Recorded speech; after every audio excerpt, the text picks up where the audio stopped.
ప్రేమ అన్న పదానికి రెండు అక్షరాలు, కానీ మీరు నాపైన చూపించినటువంటి ప్రేమ అనంతం. నేను సురేష్, మీ ప్రేమకు బానిస.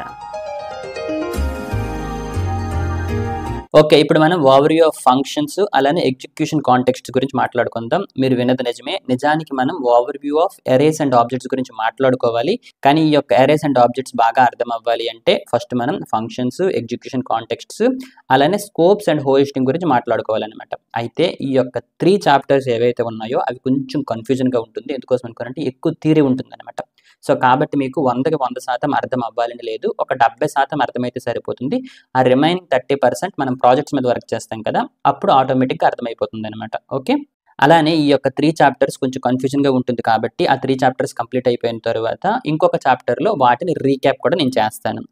ఓకే అయితే మీరు ఒక విషయం గుర్తుపెట్టుకోండి. ఈ యొక్క 3 చాప్టర్స్లో మీకు కొన్ని టాస్క్స్ ఇస్తాను. ఆ యొక్క టాస్క్స్ని మీ ఓన్గా కంప్లీట్ చేయడానికి ట్రై చేయండి. ఓకే సరే, ఈ యొక్క 3 చాప్టర్స్ కంప్లీట్ అయ్యేసరికి గ్లోబల్ ఎగ్జిక్యూషన్ కాంటెక్స్ట్ అంటే ఏంటి, హోస్టింగ్ అంటే ఏంటి, ఫంక్షన్స్ అలానే స్కోప్స్ గురించి మీకు ఒక క్లారిటీ అనేది వస్తుంది అనమాట. అండ్ దానితో పాటు ఇంతకుముందు మనం చాప్టర్ 14లో వేరు, లెట్, కాన్స్టెంట్ ఈ మూడిటి యొక్క డిఫరెన్సెస్ మాట్లాడుకున్నప్పుడు ఇంకొక 2 డిఫరెన్సెస్ ఉంటాయి అని చెప్పాను కదా, ఆ యొక్క డిఫరెన్సెస్ అనేవి మీకు అర్థమవుతాయి. అలానే చాప్టర్ 10లో మనం గ్లోబల్ ఆబ్జెక్ట్ అంటే ఈ యొక్క విండో అన్నటువంటి గ్లోబల్ ఆబ్జెక్ట్ గురించి మాట్లాడుకున్నాం కదా, మరి ఈ యొక్క విండో అన్నటువంటి గ్లోబల్ ఆబ్జెక్ట్కి అలానే ఇప్పుడు మనం నేర్చుకోబోయేటువంటి ఈ యొక్క 3 చాప్టర్స్కి ఉన్నటువంటి సంబంధం ఏంటి అనేది కూడా అర్థమవుతుంది అనమాట. ఓకే సరే, ఇతను ఎవరో మీరు చెప్పగలరా? Mister beast. మన ప్రపంచంలో ఉన్నటువంటి ప్రతి ఒక్కరికి కూడా ఇతని గురించి తెలుసు. ఎందుకోసం అనుకోనంటే చాలా పెద్ద యూట్యూబర్ అనమాట. ఓకే, టోటల్ మన యొక్క ప్రపంచం మొత్తం, మన యొక్క గ్లోబ్ మొత్తం కూడా ఇతని గురించి తెలుసు అనమాట. మరి ఈ యొక్క సురేష్ గురించి ఎవరెవరికి తెలుసు అనుకోనంటే కేవలం మన యొక్క ఆంధ్రప్రదేశ్ లోకల్లో ఉన్న వాళ్ళకి మాత్రమే తెలుసు అనమాట. అయితే ఇప్పుడు ఈ యొక్క మిస్టర్ బీస్ట్ ఈ విధంగా అంటాడు అనమాట, నా స్కోప్ ఏంటో నీకు తెలుసురా అని చెప్పేసి. అయితే ఈ విధంగా అనడానికి గల కారణం ఏంటి అనుకోనంటే ఇతని గురించి గ్లోబ్ మొత్తం తెలుసు అనమాట. అంటే ఇతని యొక్క స్కోప్ వచ్చేసి గ్లోబల్ స్కోప్ అనమాట. అదే ఇప్పుడు ఈ యొక్క సురేష్ గురించి కేవలం ఆంధ్రప్రదేశ్ లోకల్లోనే తెలుసు అనమాట. సో కాబట్టి ఈ యొక్క సురేష్ ని లోకల్ స్కోప్ అని అనుకోవచ్చు అనమాట. సరే, అసలు ఈ యొక్క స్కోప్స్ గొడవ ఏంటి అనేది కాసేపు పోతే మాట్లాడుకుందాం. సరే, ఇప్పుడు ఈ రెండింటిని చదవండి. ఇదేంటి? డిక్లరేషన్ అలానే ఇనిషియలైజేషన్. ఓకే, ఇప్పుడు ఈ ప్రోగ్రాంలో ఏది డిక్లరేషన్ ఏది ఇనిషియలైజేషన్ చెప్పగలరా? ఇక్కడ చూసుకుంటే మార్క్స్ అని చెప్పేసి ఒక వేరియబుల్ని డిక్లేర్ చేసామన్నమాట. దీనిని డిక్లరేషన్ అంటాం. ఆ తర్వాత ఈ యొక్క వేరియబుల్లోకి ఒక వాల్యూని అసైన్ చేసామన్నమాట. సో దీన్ని ఏమంటాం అనుకోనంటే అసైనింగ్ అంటాం, లేదా ఒక వాల్యూని ఇనిషియలైజేషన్ చేసామంటాం అనమాట. ఓకే, ఇది డిక్లరేషన్ అవుతుంది, ఇది ఇనిషియలైజేషన్ అవుతుంది అనమాట. సరే, ఇప్పుడు ఇది చూసుకుంటే ఒకే స్టేట్మెంట్లో మనం డిక్లరేషన్ చేసాం అలానే ఇనిషియలైజేషన్ చేసాం అనమాట. ఈ విధంగా కూడా మనం చేయొచ్చు. ఓకే, అయితే మీకు బాగా గుర్తుంటే ఎప్పుడైతే మన యొక్క ప్రోగ్రామింగ్లో ఈ విధంగా వేరియబుల్స్ని క్రియేట్ చేస్తామో ఏం జరుగుతుంది అనుకోనంటే ఆ యొక్క వేరియబుల్కి సంబంధించినటువంటి కొంత మెమొరీ అనేది అలొకేట్ అవుతుంది అనమాట. ఎందుకోసం అనుకోనంటే ఆ విధంగా ఆ వేరియబుల్కి కొంత మెమొరీ అనేది అలొకేట్ అయితేనే అందులోకి మనం ఒక వాల్యూని పెట్టగలమనమాట. అంతే కదా, ఒక వాల్యూ పెడుతున్నాం అనుకోనంటే దానికి కొంత స్టోరేజ్, దానికి కొంత మెమొరీ అనేది వచ్చిందనమాట. అందుకోసమే అందులోకి మనం వాల్యూస్ని ఇనిషియలైజేషన్ చేయగలుగుతున్నాం అనమాట. సో గుర్తుపెట్టుకోండి, మనం వేరియబుల్స్ని క్రియేట్ చేస్తున్నాం అనుకోనంటే వాటికి మెమొరీ అనేది అలొకేట్ అవుతుంది అనమాట. ఓకే, సో ఎక్కువ వేరియబుల్స్ని క్రియేట్ చేస్తున్నాం అనుకోనంటే మన యొక్క ప్రోగ్రామ్కి ఎక్కువ మెమొరీ అనేది అలొకేట్ అవుతుంది అనమాట. అయితే గుర్తుపెట్టుకోండి, ఎక్కువ మెమొరీ అలొకేట్ అవుతుంది అంటే అది ప్రాబ్లం అనమాట. ఎప్పుడు కూడా మన యొక్క ప్రోగ్రామ్ తక్కువ మెమొరీతోనే కంప్లీట్ అయిపోవాలన్నమాట. ఓకే కదా. సరే, ఇప్పుడు ఈ యొక్క ఎగ్జిక్యూషన్ కాంటెక్స్ట్ అలానే ఫంక్షన్స్ గురించి మాట్లాడుకుందాం. అందుకోసం ఒక ప్రోగ్రామ్ని క్రియేట్ చేద్దాం. ఓకే, సో అందుకోసం ఇప్పుడు ఏం చేస్తున్నాను అనుకోనంటే మన యొక్క బేస్ ఉంది కదా, ఈ యొక్క బేస్ని కాపీ పేస్ట్ చేస్తున్నాను, దీనిని రీనేమ్ చేస్తున్నాను అనమాట. ఓకే, ఏమంటాను అనుకోనంటే ఓవర్వ్యూ ఆఫ్ ఎగ్జిక్యూషన్ కాంటెక్స్ట్ తర్వాత ఫంక్షన్స్ అని రాశాను అనమాట. ఓకే, ఇక్కడ మీరు చూసుకుంటే సింపుల్గా ఒక index.html ఫైల్ ఉంటుంది, అలానే script.js ఫైల్ ఉంటుంది అనమాట. ఈ యొక్క script.js ఫైల్లో మనం జావా స్క్రిప్ట్ కోడ్ రాస్తాం. ఇందులో ఉన్నటువంటి జావా స్క్రిప్ట్ కోడ్ ఎగ్జిక్యూట్ అవ్వడానికి కోసం ఇక్కడ మనం స్క్రిప్ట్ అనేటువంటి ఒక ట్యాగ్ పెట్టి ఈ విధంగా src అట్రిబ్యూట్ మనం పంపిస్తాం అనమాట. దీని గురించి ఇంతకుముందు చాలాసార్లు డిస్కస్ చేసాం. సరే, ఇప్పుడు ఏం చేద్దాం అనుకోనంటే ఇందులో ఉన్నటువంటి ఈ యొక్క స్టేట్మెంట్ని రిమూవ్ చేసేస్తున్నాను.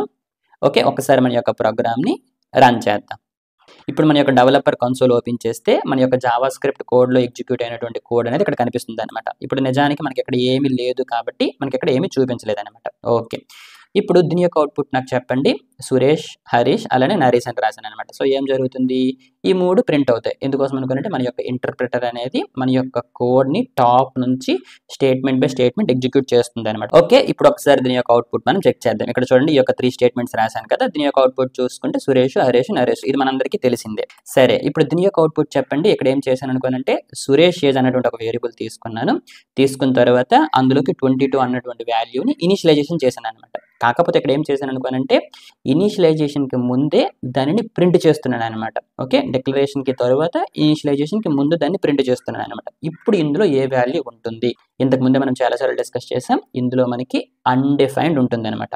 ఆ తర్వాత ఇక్కడ మనం ఏం చేసాము, ఇందులోకి ఒక వాల్యూని ఇనిషియలైజేషన్ చేసాం. సో ఇనిషియలైజేషన్ చేసిన తర్వాత అందులోకి ఏ వాల్యూ అయితే పెట్టామో ఆ వాల్యూ వస్తుంది అనమాట. సో కాబట్టి మనకు అవుట్పుట్ వచ్చేసి ఇక్కడ అన్డిఫైన్డ్ వస్తుంది, ఇక్కడ 22 వస్తుంది అనమాట. ఇది కూడా మనకి తెలిసిందే. ఓకే, కావాలంటే ఒకసారి మనం చెక్ చేద్దాం. ఇక్కడ చూడండి, సురేష్ అనేటువంటి వేరియబుల్ తీసుకున్నాను, దానిని ఇక్కడ రాశాను, అలానే ఇనిషియలైజేషన్ చేశాను, దానిని ఇక్కడ రాశాను అనమాట. ఓకే, ఒక్కసారి మన యొక్క ప్రోగ్రామ్ అవుట్పుట్ చూసుకుంటే చూడండి, ఇక్కడ అన్డిఫైన్డ్ వస్తుంది, అలానే ఇక్కడ మనకి 22 వస్తుంది అనమాట. ఓకే, ఇక్కడ వరకు ఏం ప్రాబ్లం లేదు.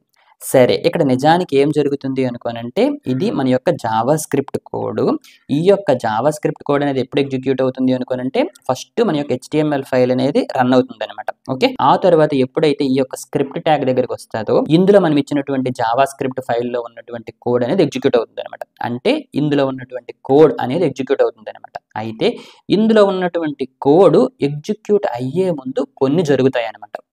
ఓకే, అవేం జరుగుతాయి అనుకోనంటే ఫస్ట్ ఒకటి క్రియేట్ అవుతుంది అనమాట. అదేంటి అనుకోనంటే ఎగ్జిక్యూషన్ కాంటెక్స్ట్స్ అనేవి క్రియేట్ అవుతాయి అనమాట.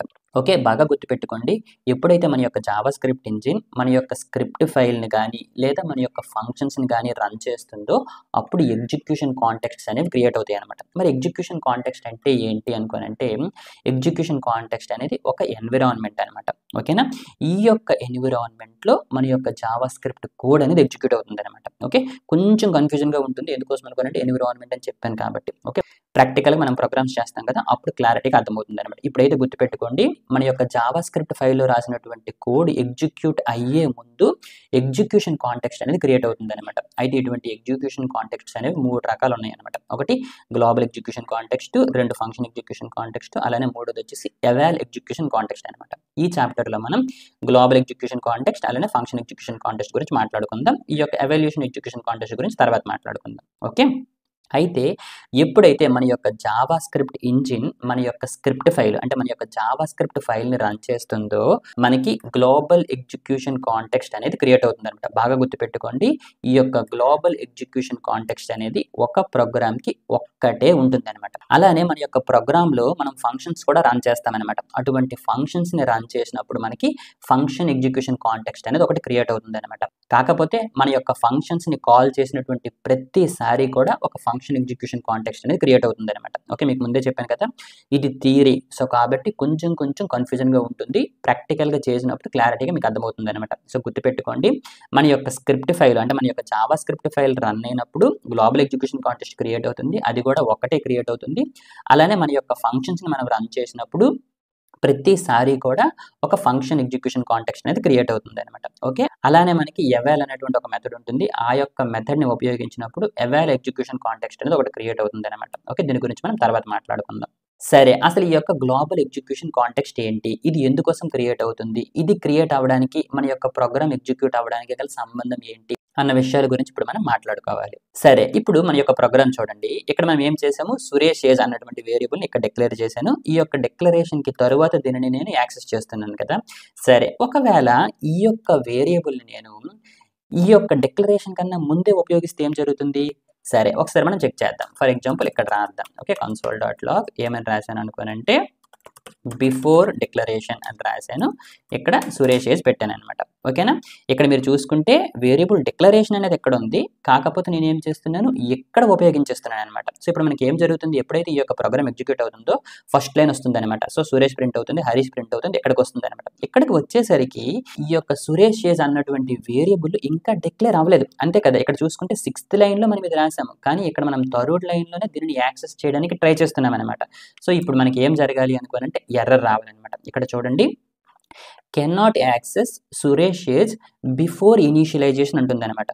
మీరు ఇనీషియలైజేషన్ చెయ్యక ముందు ఈ యొక్క సురేష్ ఏజ్ అన్నటువంటి వేరియబుల్ని యాక్సెస్ చెయ్యలేరు అని చెప్తుంది అనమాట. సరే, ఇక్కడ మీరు బాగా గమనిస్తే ఈ యొక్క సురేష్ ఏజ్ అన్నటువంటి వేరియబుల్ ఉంది అని మన యొక్క జావా స్క్రిప్ట్ ఇంజిన్కి అర్థమయ్యింది, అంతే కదా. నిజానికి ఇక్కడ మీరు చూసుకుంటే ఏమని చెప్తుంది, cannot access Suresh age before initialisation. దానిని ఇనీషియలైజేషన్ మీరు ఇంకా చెయ్యలేదు అంటుంది. అంటే దాని అర్థం ఏంటి, సురేష్ ఏజ్ అన్నటువంటి వేరియబుల్ ఉంది అని దానికి తెలుసు. మరి దానికి ఎలా తెలిసింది, నిజానికి డిక్లరేషన్ అనేది ఎక్కడ జరిగింది కదా. చూడండి, ఫర్ ఎగ్జాంపుల్ ఒకవేళ నేను సురేష్ ఏజ్ బదులు ఇలా రాశాను అనుకోండి. ఇప్పుడు మీరు చూసుకుంటే మనం క్రియేట్ చేసినటువంటి వేరియబుల్ వచ్చేసి సురేష్ ఏజ్, కానీ ఇక్కడ నేను రాసింది వేరే అనమాట. ఇక్కడ చూడండి, ఈ యొక్క హెచ్ నేను రాయలేదనమాట. సరే, ఇప్పుడు ఒకసారి మీరు చెక్ చేయండి. చూడండి, ఇప్పుడేమొచ్చింది, Suresh age is not defined అని వచ్చింది. ఎందుకోసం అనుకోనంటే ఈ యొక్క వేరియబుల్ మనం డిఫైన్ చేసామా, చేయలేదనమాట. మనం డిఫైన్ చేసినటువంటి వేరియబుల్ నేమ్ ఏంటి, సురేష్ ఏజ్. ఇక్కడ హెచ్ ఉందనమాట, కానీ ఇక్కడ చూడండి ఈ యొక్క హెచ్ తీసాను. సో ఈ యొక్క హెచ్ లేనప్పుడు మనకి ఎర్రర్ ఏమొచ్చింది అనుకోనంటే Suresh age is not defined వచ్చింది. ఎందుకోసం అనుకోనంటే అటువంటి వేరియబుల్ని మనం డిఫైన్ చేయలేదనమాట. కాకపోతే మనం డిక్లేర్ చేసినటువంటి వేరియబుల్ని డిక్లరేషన్ కన్నా ముందే ఉపయోగిస్తున్నాము, అప్పుడు మనకి రిఫరెన్స్ ఎర్రర్ వస్తుంది. అలానే దీనిని మీరు ఇనీషియలైజేషన్ కన్నా ముందు యాక్సెస్ చేయలేము అని ఒక ఎర్రర్ చూపించింది అనమాట. సో ఇక్కడ మీరు బాగా గుర్తుపెట్టుకోండి, మన యొక్క జావా స్క్రిప్ట్ ఇంజిన్కి డిక్లరేషన్ కన్నా ముందే ఇటువంటి వేరియబుల్ ఒకటి ఉంది అని అర్థమయ్యింది అనమాట. అది ఏ విధంగా అర్థమయ్యింది అని ఒక డౌట్ మీకు రావాలి. ఓకే, అయితే మన యొక్క వేరియబుల్స్ని మనం 3 విధాలుగా క్రియేట్ చేయొచ్చు, అవునా. లెట్ కీవర్డ్ ఉపయోగించుకోవచ్చు, వేర్, అలానే కాన్స్టెంట్. సరే, ఇప్పుడు మనం ఏం చేద్దాం అనుకోనంటే లెట్ ఉపయోగించి ఒక వేరియబుల్ని క్రియేట్ చేసినప్పుడు ఆ యొక్క వేరియబుల్ని డిక్లరేషన్ కన్నా ముందు ఉపయోగిస్తే రిఫరెన్స్ ఎర్రర్ వస్తుంది. ఇప్పుడు మనం ఏం చెక్ చేద్దాం అనుకోనంటే కాన్స్టెంట్తో చెక్ చేద్దాం. ఓకే, అయితే మనం ఒక కాన్స్టెంట్ వేరియబుల్ని క్రియేట్ చేసినప్పుడు ఇనీషియలైజేషన్ కూడా అక్కడే చేయాలన్నమాట. ఓకే, ఇది ఇంతకుముందు మనం డిస్కస్ చేసాం కదా. ఓకే, ఇప్పుడు ఈ విధంగా కాన్స్టెంట్ అని క్రియేట్ చేసినటువంటి వేరియబుల్ని డిక్లరేషన్ కన్నా ముందే ఉపయోగించగలమా లేదా చెక్ చేద్దాం. ఇక్కడ చూడండి, దీనిని కూడా మనం యాక్సెస్ చేయలేమన్నమాట. చూడండి, cannot access Suresh age before the initialization అనమాట. సో గుర్తుపెట్టుకోండి, మీరు లెట్ ఉపయోగించినా కాన్స్టెంట్ ఉపయోగించినా ఈ రెండింటిలో ఏది ఉపయోగించినా సరే డిక్లరేషన్ కన్నా ముందు ఆ యొక్క వేరియబుల్ని మనం యాక్సెస్ చేస్తే మనకి రిఫరెన్స్ ఎర్రర్ అనేది వస్తుంది అనమాట. ఓకే, ఇప్పుడు ఏం చేద్దాం అనుకోనంటే వేర్ ఉపయోగిద్దాం. ఇప్పుడు మీరు గెస్ చేయగలరా, నిజానికి ఇప్పుడు కూడా ఎర్రర్ రావాలి కదా, కానీ ఎర్రర్ రాదనమాట. చూడండి, ఎర్రర్ రాకుండా ఏమొచ్చింది అనుకోనంటే అన్డిఫైన్డ్ అని వచ్చింది అనమాట. మరి ఇక్కడ అన్డిఫైన్డ్ అని ఏ విధంగా వచ్చింది, మీరు నిజానికి చూసుకుంటే డిక్లరేషన్ అనేది ఇక్కడ జరిగింది, కానీ మన యొక్క జావా స్క్రిప్ట్ ఇంజిన్ మన యొక్క కోడ్ని ఎగ్జిక్యూట్ చేసినప్పుడు టాప్ నుండి వస్తుంది, ఈ లైన్ ఎగ్జిక్యూట్ చేసింది, ఈ లైన్ ఎగ్జిక్యూట్ చేసింది. ఈ లైన్కి వచ్చేసరికి మన యొక్క డిక్లరేషన్ అనేది ఇంకా జరగలేదు కదా. మరి అటువంటప్పుడు ఇందులోకి అన్డిఫైన్డ్ అనేది ఏ విధంగా వచ్చింది. ఓకే, ఈ పాయింట్ కూడా గుర్తుపెట్టుకోండి. సో ఈ విధంగా అన్డిఫైన్డ్ ఉండడం వల్ల కొన్ని ప్రాబ్లమ్స్ అనేవి మనకు వచ్చాయన్నమాట. ఓకే, అయితే 2015 వరకు అంటే మన యొక్క ఎక్మా స్క్రిప్ట్ 6 వరకు కూడా ఈ యొక్క వేర్ని ఉపయోగించవాలన్నమాట. కాకపోతే ఈ యొక్క అన్డిఫైన్డ్ వల్ల మనకి ప్రాబ్లమ్స్ రావడం వల్ల ఏం చేశారు అనుకోనంటే 2015లో ఈ యొక్క లెట్ అలానే కాన్స్టెంట్ని దింపారనమాట. ఓకే, వీటిని ఉపయోగించి కూడా మనం వేరియబుల్స్ని క్రియేట్ చేయగలం. కాకపోతే ఆ విధంగా లెట్ మరియు కాన్స్టెంట్ అని ఉపయోగించి వేరియబుల్స్ని క్రియేట్ చేస్తే డిక్లరేషన్ కన్నా ముందు వాటిని ఉపయోగించినట్లయితే మనకి ఎర్రర్ అనేది వస్తుంది అనమాట. ఓకే, ఈ యొక్క 2 పాయింట్స్ మీరు బాగా గుర్తుపెట్టుకోండి. Variables declared with var can be used before their declaration అనమాట. డిక్లరేషన్ కన్నా ముందే ఉపయోగించవచ్చు. కానీ variables declared with let and const cannot be used before their declaration అనమాట. సరే, ఇప్పుడు మీరు నా కోసం ఒక టాస్క్ చేయండి. ఆ టాస్క్ ఏంటి అనుకోనంటే ఫస్ట్ ఈ విధంగా అడగండి, Suresh what is your age అని అడగండి అనమాట. ఓకే, ఇప్పుడు సురేష్ ఫర్ ఎగ్జాంపుల్ 22 అని ఎంటర్ చేశాడు అనుకోండి. ఇప్పుడు మీరు ఏమని ప్రింట్ చేస్తారు అనుకోనంటే సురేష్ ఏజ్ ఈజ్ అని చెప్పేసి ఇందులో మనం ఏదైతే ఎంటర్ చేసామో అది ఇక్కడ చూపిస్తారు. ఆ తర్వాత thank you for answering, please subscribe to our channel అని ప్రింట్ చేయాలన్నమాట. ఆ తర్వాత Harish what is your age అని అడుగుతారు. ఇక్కడ ఏదైతే ఎంటర్ చేస్తామో అది ఇక్కడ ఈ విధంగా ప్రింట్ చేస్తారు. అలానే సేమ్ నరేష్కి కూడా అనమాట. ఒకవేళ 24 ఎంటర్ చేస్తే ఈ విధంగా ప్రింట్ చేస్తారనమాట. ఓకేనా. సో ఇందుకోసం మీరు ఏం చేస్తారు అనుకోనంటే 3 వేరియబుల్స్ని ఈ విధంగా తీసుకోండి, సురేష్ ఏజ్, హరీష్ ఏజ్, అలానే నరేష్ ఏజ్. ఓకే, ఇప్పుడు మీ ఓన్గా ఈ యొక్క ప్రోగ్రామ్ని రాయడానికి ట్రై చేయండి. ఓకే, ఇప్పుడు నేను ఏం చేస్తున్నాను అనుకోనంటే మన యొక్క ప్రీవియస్ కోడ్ ఉంది కదా, ఈ యొక్క ప్రీవియస్ కోడ్ మొత్తం సెలెక్ట్ చేసి కామెంట్లో పెట్టాను అనమాట. ఇప్పుడు మన యొక్క టాస్క్ని కంప్లీట్ చేసేద్దాం. సో అందుకోసం నేను ఏం చేస్తున్నాను అనుకోనంటే 3 వేరియబుల్స్ని తీసుకుంటున్నాను అనమాట. సురేష్ ఏజ్, ఓకే, 3 వేరియబుల్స్ని తీసుకున్నాను. ఇప్పుడు మనం ఏం చేయాలి అనుకోనంటే ఈ విధంగా ప్రాంప్ట్ బాక్స్ రావాలన్నమాట. సో ప్రాంప్ట్ బాక్స్ కోసం మనం ఏం చేస్తాం అనుకోనంటే ప్రాంప్ట్ అని చెప్పేసి ఈ విధంగా రాస్తాం. ఇందులో మనం ఏం రాయాలనుకుంటే ఫస్ట్ సురేష్ అడుగుతున్నాం అనమాట. సో కాబట్టి Suresh what is your age అని అడిగాను అనమాట. ఓకేనా. ఓకే, ఇప్పుడు మనకు ఒక ప్రాంప్ట్ బాక్స్ వస్తుంది. ఆ యొక్క ప్రాంప్ట్ బాక్స్లో వచ్చినటువంటి వాల్యూని ఈ యొక్క వేరియబుల్లో పెట్టుకుంటాను అనమాట. సో అందుకోసం ఏం చేశాను అనుకోనంటే ఈ యొక్క సురేష్ ఏజ్ అన్నటువంటి వేరియబుల్లోకి ఇందులో వచ్చినటువంటి వాల్యూని పెట్టేశాను అనమాట. ఓకే, సరే, ఇప్పుడు నేను ఏం ప్రింట్ చేయాలనుకోనంటే ఈ విధంగా ప్రింట్ చేయాలన్నమాట. ఏమైనా ప్రింట్ చేయాలి సురేష్ ఏజీజ్ అని చెప్పేసి. సో అందుకోసం ఇప్పుడు ఏం చేస్తున్నాను అనుకోనండి, ఒక టెంప్లెట్ లెటర్లు తీసుకుంటున్నాను అనమాట. ఓకే, సో ఈ విధంగా రాశాను అనమాట, సురేష్ ఏజీజ్ అని చెప్పేసి ఈ విధంగా పెట్టేసి ఇక్కడ నా యొక్క ఎక్స్ప్రెషన్ రాస్తాను అనమాట. సో ఇందులో ఏం చేస్తాను, మనకి ఇందులోకి ఏదైతే వాల్యూ వచ్చిందో ఆ వాల్యూని ఇందులో పెట్టేస్తాను అనమాట. ఇప్పుడు ఏం జరుగుతుంది, సురేష్ ఏజీజ్ అని చెప్పేసి ఇందులోకి ఏదైతే వాల్యూ వస్తుందో, అంటే ఆ యొక్క ప్రాంప్ట్ బాక్స్లో ఏదైతే వాల్యూ పెడుతున్నామో ఆ వాల్యూ ఇందులోకి వస్తుంది, అందులోకి వచ్చినటువంటి వాల్యూ అనేది ఇక్కడికి వస్తుంది అనమాట. ఓకే, ఆ తర్వాత మనం ఏం రాయాలనుకోనంటే ఈ యొక్క 2 statements, thank you for answering, please subscribe to our channel అని చెప్పేసి. సో సింపుల్గా అవి ఎలా రాసేస్తాను అనమాట. Okay, subscribe to our channel అని రాశాను అనమాట. ఓకే, ఇప్పుడు సేమ్ ఇదే మనం ఏం చేస్తాం అనుకోనంటే మన యొక్క హరీష్ ఏజ్కి అలానే నరేష్ ఏజ్కి రాసేస్తాం అనమాట. ఓకే కదా, సో ఇక్కడ హరీష్ ఏజ్ అని తీసుకుంటున్నాను, అలానే ఇక్కడ హరీష్ ఏజ్ అని తీసుకుంటున్నాను అనమాట. ఇక్కడ హరీష్ అని పెట్టాను. ఓకే, అలానే ఇక్కడ వచ్చేసి మన యొక్క నరేష్ ఏజ్ అనమాట. సో ఇక్కడ నరేష్ ఏజ్ అని పెట్టాను, ఇక్కడ నరేష్ ఏజ్ అని పెట్టాను, అలానే ఇక్కడ నరేష్ అని రాశాను, అలానే ఇక్కడ హరీష్ అని రాశాను, అలానే ఇక్కడ వచ్చేసి నరేష్ అని రాశాను అనమాట. ఓకే ఓకే, ఇప్పుడు ఒకసారి మన యొక్క ప్రోగ్రామ్ యొక్క అవుట్పుట్ని చెక్ చేద్దాం. ఓకే, ఇక్కడ మీరు చూడండి Suresh what is your age అని అడిగింది కదా, ఫర్ ఎగ్జాంపుల్ 21 అని ఎంటర్ చేశాను అనమాట. ఓకే, ఇక్కడ చూడండి సురేష్ ఏజ్ 21 వచ్చింది, thank you for answering, please subscribe to our channel వచ్చింది అనమాట. ఇప్పుడు హరీష్ ఏజ్ ఫర్ ఎగ్జాంపుల్ 22 అని ఎంటర్ చేశాను, చూడండి ఈ విధంగా వచ్చింది, అలానే 23 ఎంటర్ చేశాను. ఇక్కడ చూడండి మనకు కావాల్సినటువంటి అవుట్పుట్ అనేది వచ్చింది అనమాట.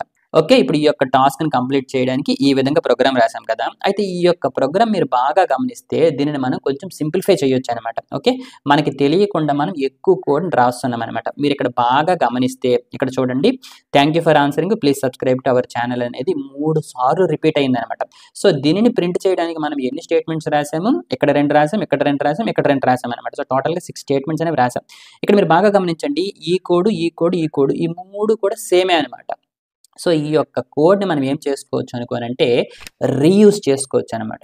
అందుకోసం మనం ఏం చేస్తాం అనుకోనంటే ఫంక్షన్స్ని క్రియేట్ చేస్తామన్నమాట. అయితే ఈ యొక్క ఫంక్షన్స్ని క్రియేట్ చేయడానికి మనకి చాలా విధాలు ఉన్నాయన్నమాట. కాకపోతే మనం ఎక్కువగా ఉపయోగించేవి ఫంక్షన్ డిక్లరేషన్స్, ఎక్స్ప్రెషన్స్, అలానే యారో ఫంక్షన్స్ అనమాట.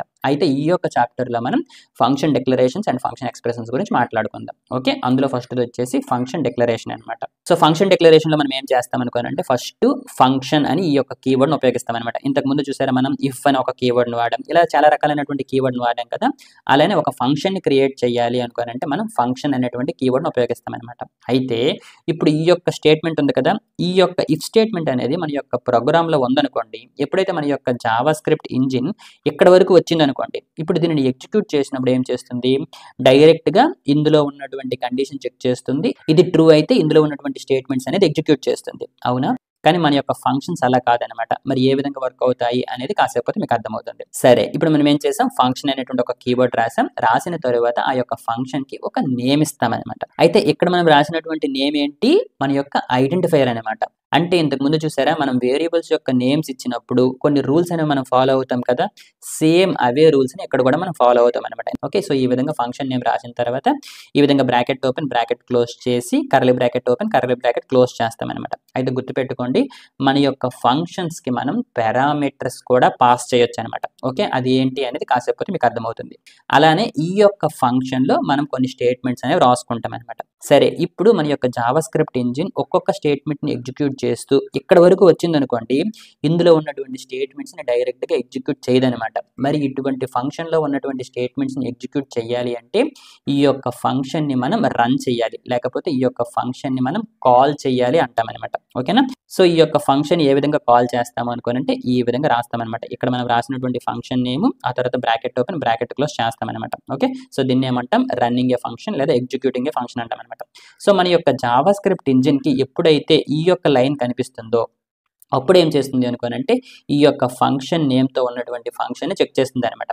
ఓకే, ఇప్పుడు ఈ రెండు మ్యాచ్ అయ్యాయి కదా, అప్పుడు ఇందులో ఉన్నటువంటి స్టేట్మెంట్స్ని ఎగ్జిక్యూట్ చేస్తుంది అనమాట. సరే, ఇప్పుడు మనం ఏం చేద్దాం అనుకోనంటే ఈ యొక్క 2 స్టేట్మెంట్స్ అనేవి ప్రతిసారి రిపీట్ అవుతున్నాయి కదా, అందుకోసం ఒక ఫంక్షన్ని రాద్దాం. ఓకే, దాని యొక్క నేమ్ వచ్చేసి థ్యాంక్ యూ మెసేజ్ అని పెడదాం.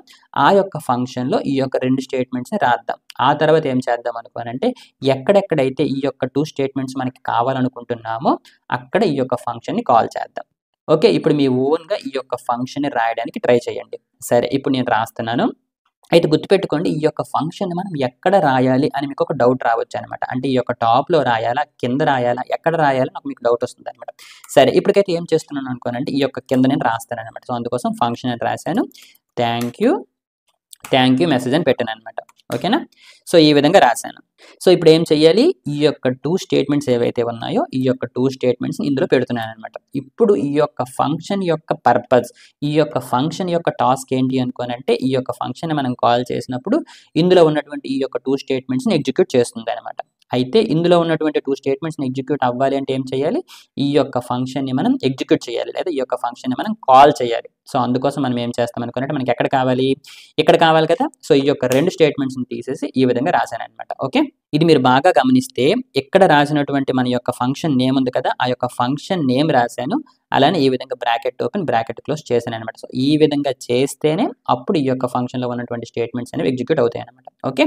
సో ఇప్పుడు ఏం చేస్తున్నాను? ఈ యొక్క 2 స్టేట్మెంట్స్ తీసేస్తున్నాను. సేమ్ ఇది రాస్తున్నాననమాట. అంటే ఈ యొక్క ఫంక్షన్ నేను ఎగ్జిక్యూట్ చేస్తున్నాననమాట. అలానే ఇక్కడ కూడా. ఓకే. సో ఈ విధంగా రాశాననమాట. సో ఇప్పుడు చూసారా ఏం జరిగింది? ఇంతకు ముందు ఈ యొక్క 2 స్టేట్మెంట్స్ అనేవి ఇక్కడ, ఇక్కడ 3 దగ్గర ఉండేవి. కానీ ఇప్పుడు నేనేం చేశాను అనుకోనంటే ఆ యొక్క కోడ్‌ని రీయూజ్ చేశాననమాట. సో రీయూజ్ చేస్తూ ఒక ఫంక్షన్‌లో పెట్టడం వల్ల ఇంకా ఎక్కడైనా నాకు ఈ యొక్క 2 స్టేట్మెంట్స్‌ని ఎగ్జిక్యూట్ చెయ్యాలి అనంటే సింపుల్‌గా నేను ఈ యొక్క ఫంక్షన్‌ని కాల్ చేసుకోవచ్చనమాట. ఓకే. ఇప్పుడు ఒక్కసారి మన యొక్క ప్రోగ్రామ్‌ని టెస్ట్ చేద్దాం. ఓకే. ఇక్కడ ఏం చేస్తున్నాను 21 అని ఎంటర్ చేశాను. చూడండి మనకి సేమ్ అవుట్‌పుట్ వచ్చిందనమాట. 22 అని ఎంటర్ చేశాను. 23 అని ఎంటర్ చేశాననమాట. చూసారా సేమ్ వచ్చిందనమాట. సరే. అయితే ఇక్కడ మీకొక డౌట్ రావాలి. అసలు ఈ యొక్క ఫంక్షన్స్ ఇక్కడ మనకి అవసరమా? ఎందుకోసం అనుకోనంటే ఫంక్షన్స్ లేకుండా కూడా మనకి సేమ్ అవుట్‌పుట్టే వస్తుంది కదా! సరే. అసలు ఫంక్షన్స్ యొక్క ఉపయోగం అనేది ఇప్పుడు మీకు క్లారిటీగా అర్థమవుతుంది. ఇప్పుడు చూడండి for example please subscribe to channel అన్నటువంటి ఈ యొక్క స్టేట్మెంట్ ఉంది కదా! ఇప్పుడు ఇది కాకుండా నాకేం కావాలి అనుకోనంటే please subscribe to our Suresh techs YouTube channel అని కావాలనమాట. ఇప్పుడు చూడండి ఫర్ ఎగ్జాంపుల్ మీరు ఫంక్షన్స్ ఉపయోగించలేదనమాట. సో ఫంక్షన్స్ ఉపయోగించకపోయినప్పుడు మీరేం చేస్తారు? ఎక్కడెక్కడైతే please subscribe to our channel అని ఉందో ఆ ప్రతి స్టేట్మెంట్ దగ్గరికి వెళ్ళి అది ఈ విధంగా అప్డేట్ చేస్తారు. అంటే 3 దగ్గరలు అప్డేట్ చేస్తారు. ఇక్కడ అప్డేట్ చేస్తారు, ఇక్కడ అప్డేట్ చేస్తారు, అలానే ఇక్కడ అప్డేట్ చేస్తారనమాట. కానీ ఇప్పుడు ఈ కోడ్ చూడండి. ఈ కోడ్‌లో అయితే ఎన్ని దగ్గరలు చేంజ్ చేస్తారు? కేవలం ఒక్క లైన్‌లోనే చేంజ్ చేస్తారనమాట. ఇప్పుడు మీకు అర్థమవుతుంది కదా! సరే. ఇప్పుడు ఇది చూడండి. ఈ యొక్క 2 స్టేట్మెంట్స్‌కి కింద నాకేం కావాలి అనుకోనంటే లవ్ ఫ్రమ్ శ్రీకాకుళం అని కావాలనమాట. సో ఇప్పుడు మీరేం చేస్తారు? ఈ యొక్క స్టేట్మెంట్ కింద ఒక లైన్ యాడ్ చేస్తారు. దీని కింద యాడ్ చేస్తారు. దీని కింద యాడ్ చేస్తారు. ఎన్ని దగ్గరలు యాడ్ చేశారు? 3 దగ్గరలు యాడ్ చేశారనమాట. అదే మీరు ఒకవేళ ఫంక్షన్‌ని ఉపయోగించుంటే ఎన్ని దగ్గరలు యాడ్ చేస్తారు? జస్ట్ దీని కింద యాడ్ చేస్తారనమాట. ఇప్పుడు మీకు డిఫరెన్స్ అనేది అర్థమవుతుంది కదా! సో ఫంక్షన్ అనేది it's a reusable block of code అనమాట. సో ఈ యొక్క కోడ్ ఏదైతే ఉందో దీనిని మనం రీయూజ్ చేసామనమాట. So it's a reusable block of code designed to perform ఒక స్పెసిఫిక్ టాస్క్ అనమాట. ఇప్పుడు ఈ యొక్క ఫంక్షన్ యొక్క టాస్క్ ఏంటి? ఈ యొక్క 2 మెసేజెస్‌ని ప్రింట్ చేయడం అనమాట. అందుకోసమే దీనికి రిలవెంట్‌గా మన యొక్క ఫంక్షన్ నేమ్‌ని ఇచ్చామనమాట. ఇప్పుడు వేరే డెవలపర్స్‌కి ఈ యొక్క ఫంక్షన్ నేమ్‌ని చదవగానే ఓకే. ఈ యొక్క ఫంక్షన్ వచ్చేసి ఈ యొక్క 2 మెసేజెస్‌ని ప్రింట్ చేస్తుంది అని అర్థమవుతుందనమాట. ఓకే. సరే. అయితే ఇంతకుముందు మీకేమని చెప్పాను? మన యొక్క ఫంక్షన్స్‌లోకి పారామీటర్స్‌ని పాస్ చేయొచ్చు.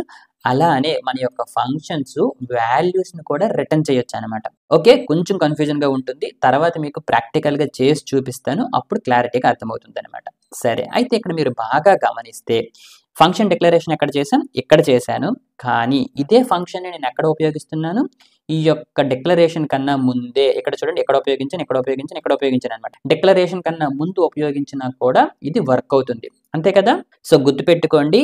వేర్ అన్నటువంటి కీవర్డ్‌తో మనం వేరియబుల్‌ని డిక్లేర్ చేసినప్పుడు డిక్లరేషన్ కన్నా ముందే వాటిని ఉపయోగించుకోవచ్చు. అందులో అన్‌డిఫైన్డ్ ఉంటుంది. అలానే లెట్ టు మరియు కాన్స్టెంట్ అన్నటువంటి కీవర్డ్స్‌తో మనం వేరియబుల్‌ని డిక్లేర్ చేసినప్పుడు డిక్లరేషన్ కన్నా ముందు కనుక వాటిని ఉపయోగించినట్లయితే మనకి రిఫరెన్స్ ఎర్రర్ అనేది వస్తుందనమాట. అలానే మన యొక్క ఫంక్షన్ డిక్లరేషన్స్‌ని డిక్లరేషన్ కన్నా ముందే ఉపయోగించుకోవచ్చనమాట. ఓకే. ఎటువంటి ప్రాబ్లమ్ అనేది మనకు రాదు. ఓకే. సరే. ఇప్పుడు మనం ఫంక్షన్ ఎక్స్‌ప్రెషన్స్ గురించి మాట్లాడుకుందాం. అయితే ఇంతకు ముందు మనం ఈ యొక్క ఎక్స్‌ప్రెషన్స్ గురించి మాట్లాడాం. మీకు గుర్తుంటే ఇక్కడ చూడండి రాము అమౌంట్ ప్లస్ సోము అమౌంట్. ఇక్కడ మీరు చూసుకుంటే రాము అమౌంట్‌లో 2000 ఉంది. సోము అమౌంట్‌లో 3000 ఉంది. ఇక్కడ మనకి ఏం జరిగింది? ఒక వాల్యూ అనేది ప్రొడ్యూస్ అయిందనమాట. ఎక్స్‌ప్రెషన్ అంటే ఏంటి? Any piece of code that produces a value. So కాబట్టి ఇక్కడ ఈ స్టేట్మెంట్ ఏదైతే ఉందో ఇది ఒక ఎక్స్‌ప్రెషన్ అనమాట. అలానే ఈ యొక్క 2000, 3000 ఏంటి? ఇవి ఫిక్స్డ్ వాల్యూస్ అనమాట. వీటిని మనం ఏమంటాం అనుకోనంటే లిటరల్స్ అంటామనమాట. అయితే ఇది కూడా ఒక వాల్యూనే కదా! సో కాబట్టి ప్రతి లిటరల్ కూడా ఒక ఎక్స్ప్రెషన్ అనమాట. ఓకే, ఇది ఇంతకుముందే మనం డిస్కస్ చేసాం. సో ఇక్కడ మనం ఏం చేసాం అనుకోనంటే సురేష్ ఏజ్ అన్నటువంటి ఒక వేరియబుల్ తీసుకున్నాము, అందులోకి ఒక వాల్యూ పెట్టామన్నమాట. కాకపోతే లిటరల్ కూడా ఒక ఎక్స్ప్రెషనే కదా. సో ఇండైరెక్ట్గా మనం ఇక్కడ ఏం చేస్తున్నాం అనుకోనంటే ఒక వేరియబుల్లోకి ఒక ఎక్స్ప్రెషన్ని పెడుతున్నాం అనమాట. సరే, అయితే ఒక వేరియబుల్ని మనం డిక్లేర్ చేయడానికి 3 కీవర్డ్స్ ఉన్నాయి, లెట్, వేర్ మరియు కాన్స్టెంట్ అనమాట. సరే, ఇప్పుడు మన యొక్క ఫంక్షన్ ఎక్స్ప్రెషన్స్ రాద్దాం. సో మన యొక్క ఫంక్షన్ ఎక్స్ప్రెషన్స్ రాసినప్పుడు ఈ విధంగా ఒక వేరియబుల్ని డిక్లేర్ చేస్తామన్నమాట. ఓకేనా, బాగా గుర్తుపెట్టుకోండి. ఫంక్షన్ డిక్లరేషన్ వచ్చేసి ఈ విధంగా చేస్తామన్నమాట. డైరెక్ట్గా ఫంక్షన్ అని కీవర్డ్ రాసి ఆ యొక్క ఫంక్షన్ నేమ్ రాస్తామన్నమాట. కానీ ఫంక్షన్ ఎక్స్ప్రెషన్స్లో ఫస్ట్ ఒక వేరియబుల్ని డిక్లేర్ చేస్తామన్నమాట, అందులోకి మన యొక్క ఫంక్షన్ ఎక్స్ప్రెషన్ని పెడతామన్నమాట. ఓకేనా, ఇంతకుముందు మీకు ఏమని చెప్పాను, ఈ యొక్క 22 అనేది ఒక ఎక్స్ప్రెషన్ అని చెప్పాను కదా. అలానే ఇక్కడ మనం ఏం చేస్తున్నాం అనుకోనంటే ఈ విధంగా ఫంక్షన్ అని చెప్పేసి ఇలా రాస్తామన్నమాట. ఓకేనా, ఇందులో మన యొక్క స్టేట్మెంట్స్ అనేవి రాస్తామన్నమాట. ఇప్పుడు ఈ యొక్క ఫంక్షన్లో ఉన్నటువంటి స్టేట్మెంట్స్ని ఎగ్జిక్యూట్ చేయడానికి ఇక్కడ మనం ఏదైతే నేమ్ రాసామో ఆ నేమ్ ఇచ్చేసి ఈ విధంగా బ్రాకెట్ ఓపెన్ బ్రాకెట్ క్లోజ్ చేస్తే అప్పుడు ఇందులో ఉన్నటువంటి స్టేట్మెంట్స్ అనేవి ఎగ్జిక్యూట్ అవుతాయి అనమాట. ఓకే, అయితే బాగా గుర్తుపెట్టుకోండి, ఈ యొక్క ఫంక్షన్ ఏదైతే ఉందో అది ఒక స్పెషల్ వాల్యూ అనమాట. ఎందుకోసం అనుకోనంటే ఇక్కడ చూడండి, సురేష్ ఏజ్ అని ఒక వేరియబుల్ని క్రియేట్ చేశాను, ఇందులో 22 అనేటువంటి వాల్యూ పెట్టాను అనమాట. అలానే ఇక్కడ కూడా సేమ్ అలాగే చేశాను అనమాట. ఒక వేరియబుల్ని క్రియేట్ చేశాను, అందులో ఒక ఫంక్షన్ ఎక్స్ప్రెషన్ పెట్టాను అనమాట. అంటే ఇందులో ఒక వాల్యూని పెట్టాను అనమాట. కాకపోతే ఇక్కడ మీరు బాగా గమనిస్తే దీనిని మనం ఈ విధంగా కాల్ చేయడం వల్ల ఇందులో ఉన్నటువంటి స్టేట్మెంట్స్ అనేవి ఎగ్జిక్యూట్ అయ్యేవి అనమాట. అంతేగాని ఇక్కడ మనకి సురేష్ ఏజ్ అన్నటువంటి వేరియబుల్ ఉంది కదా, దీనిని మనం ఈ విధంగా బ్రాకెట్ ఓపెన్ బ్రాకెట్ క్లోజ్ చేసి కాల్ చేయలేం కదా. అందుకోసమే బాగా గుర్తుపెట్టుకోండి, మన యొక్క ఫంక్షన్ అనేది ఒక స్పెషల్ వాల్యూ అనమాట. సరే, ఇప్పుడు మనం ఏం చేద్దాం అనుకోనంటే ఈ యొక్క ఫంక్షన్ డిక్లరేషన్ని ఫంక్షన్ ఎక్స్ప్రెషన్ కింద మారుద్దాం. ఓకే, ఇప్పుడు మీ ఓన్గా ఫస్ట్ ట్రై చేయండి, ఆ తర్వాత నేను ఎలా చేస్తున్నానో చెక్ చేయండి. ఓకే, ఇప్పుడు నేను ఏం చేస్తున్నాను అనుకోనంటే సింపుల్గా ఇది కామెంట్ చేసేస్తున్నాను. ఓకే, ఇప్పుడు మనం ఏం చేద్దాం అనుకోనంటే లెట్ అని రాశాను, మన యొక్క ఫంక్షన్ నేమ్ రాస్తాను అనమాట. ఓకే, సో ఈ విధంగా రాశాను, రాసిన తర్వాత ఫంక్షన్ అని ఇలా పెట్టి బ్రాకెట్ ఓపెన్ బ్రాకెట్ క్లోజ్ చేసి ఇలా పెడతామన్నమాట. ఇప్పుడు ఇందులో ఉన్నటువంటి స్టేట్మెంట్స్ అనేవి రాసేస్తామన్నమాట. ఓకేనా, ఇక్కడ చూడండి ఈ విధంగా రాస్తామన్నమాట. ఇప్పుడు ఇందులో ఉన్నటువంటి స్టేట్మెంట్స్ని ఎగ్జిక్యూట్ చేయాలనుకోండి, అప్పుడు ఏం చేస్తామనుకోనంటే ఈ యొక్క థ్యాంక్ యూ మెసేజ్ అని చెప్పేసి ఈ విధంగా రాసి ఈ విధంగా మనం కాల్ చేస్తామన్నమాట. అప్పుడు ఇందులో ఉన్నటువంటి స్టేట్మెంట్స్ అనేవి ఎగ్జిక్యూట్ అయిపోతాయి అనమాట. ఓకే, అయితే ఇక్కడ మీరు బాగా చూడండి, మనం ఏం చేస్తున్నాము, ఒక వేరియబుల్ని డిక్లేర్ చేసాము, అలానే వెంటనే ఇనిషియలైజేషన్ చేసామన్నమాట. అలా కాకుండా మీరు ఈ విధంగా కూడా చేసుకోవచ్చు అనమాట. ఫస్ట్ ఈ విధంగా ఒక వేరియబుల్ని డిక్లేర్ చేసుకోవచ్చు, డిక్లరేషన్ చేసుకున్న తర్వాత ఈ విధంగా అసైన్మెంట్ చేసుకోవచ్చు అనమాట. సో ఈ విధంగా కూడా చేసుకోవచ్చు అనమాట. ఓకేనా, సరే, ఇప్పుడు నేను ఏం చేస్తున్నాను అనుకోనంటే డిక్లరేషన్ని అలానే ఇనిషియలైజేషన్ని ఒకే లైన్లో పెట్టాను అనమాట. సరే, ఇప్పుడు ఒకసారి మన యొక్క ప్రోగ్రామ్ని చెక్ చేద్దాం. బట్ చెక్ చేసే ముందు బాగా గుర్తుపెట్టుకోండి, ఇంతకు ముందు మనం ఏం చేసాం, ఇది ఫంక్షన్ డిక్లరేషన్. ఈ యొక్క ఫంక్షన్ డిక్లరేషన్ కన్నా ముందే దీనిని ఉపయోగించుకోగలుగుతున్నాం, అవునా. సరే, ఇప్పుడు మనం ఏం చేస్తున్నాం అనుకుంటే ఒక ఫంక్షన్ ఎక్స్ప్రెషన్ని రాసాం, ఆ యొక్క ఫంక్షన్ ఎక్స్ప్రెషన్కి ముందే దీనిని కాల్ చేస్తున్నాం అనమాట. సరే, ఇప్పుడు ఇది వర్క్ అవుతుందో లేదో చెక్ చేద్దాం. సో ఇప్పుడు నేను ఏం చేస్తున్నాను అనుకున్నా 21 అని ఎంటర్ చేశాను. ఇక్కడ చూడండి, reference error cannot access thank you message before initialization. ఈ యొక్క థ్యాంక్ యూ మెసేజ్ అన్నటువంటి ఫంక్షన్ని ఇనిషియలైజేషన్ కన్నా ముందే మనం యాక్సెస్ చేయలేము అని చెప్పేసి మనకి రిఫరెన్స్ ఎర్రర్ అనేది వచ్చిందనమాట. సరే, ఇప్పుడు ఏం చేస్తాను అనుకోనంటే ఇదే ఫంక్షన్ని ఈ టాప్లో పెడతాను అనమాట. ఓకే, టాప్లో ఇక్కడ పెట్టాను అనమాట. ఇప్పుడు ఏం జరుగుతుంది, డిక్లరేషన్ టాప్లో జరిగింది, డిక్లరేషన్కి కింద మనం ఉపయోగిస్తున్నాం కాబట్టి ఇది వర్క్ అవ్వాలన్నమాట. సరే, ఇప్పుడు ఒకసారి మనం చెక్ చేద్దాం. సో ఇప్పుడు నేను చేస్తున్నాను అనుకున్నాను 21 ఎంటర్ చేశాను. ఇప్పుడు చూడండి ఎటువంటి ప్రాబ్లం రాలేదన్నమాట. 22 ఎంటర్ చేశాను, 23 ఎంటర్ చేశాను. చూసారా, ఇక్కడ ఏం జరిగింది, డిక్లరేషన్కి తరువాత ఆ యొక్క ఫంక్షన్ని కాల్ చేశాం కాబట్టి మనకి ఎర్రర్ ఏమీ రాలేదన్నమాట. కానీ ఈ విధంగా డిక్లరేషన్ కన్నా ముందే దీనిని యాక్సెస్ చేసుకుంటే మనకి ఎర్రర్ అనేది వస్తుంది అనమాట. సో గుర్తుపెట్టుకోండి, మన యొక్క ఫంక్షన్ డిక్లరేషన్స్ అనేవి డిక్లరేషన్ కన్నా ముందే ఉపయోగించగలం, కానీ మన యొక్క ఫంక్షన్ ఎక్స్ప్రెషన్స్ అనేవి డిక్లరేషన్ కన్నా ముందు ఉపయోగించినట్లయితే మనకి రిఫరెన్స్ ఎర్రర్ వస్తుంది అనమాట. సరే, ఇప్పుడు ఈ యొక్క ఫంక్షన్ ఎక్స్ప్రెషన్ని క్రియేట్ చేయడానికి మనం ఏ కీవర్డ్ను ఉపయోగించాము, లెట్ అనేటువంటి కీవర్డ్ను ఉపయోగించాం కదా. ఇప్పుడు ఏం చేద్దాం అనుకోనంటే వేర్ అనేటువంటి కీవర్డ్ను ఉపయోగిద్దాం. ఇప్పుడు ఒకసారి మనం చెక్ చేద్దాం. ఓకే, చెక్ చేసే ముందు మీరు ఒక్కసారి మీ యొక్క మనసులో అనుకోండి, మనకి రిఫరెన్స్ ఎర్రర్ వస్తుందా లేదా ఇంకేమైనా ఎర్రర్ వస్తుందా అని చెప్పేసి. సరే, ఇప్పుడు ఒకసారి మన యొక్క ప్రోగ్రామ్ని చెక్ చేద్దాం.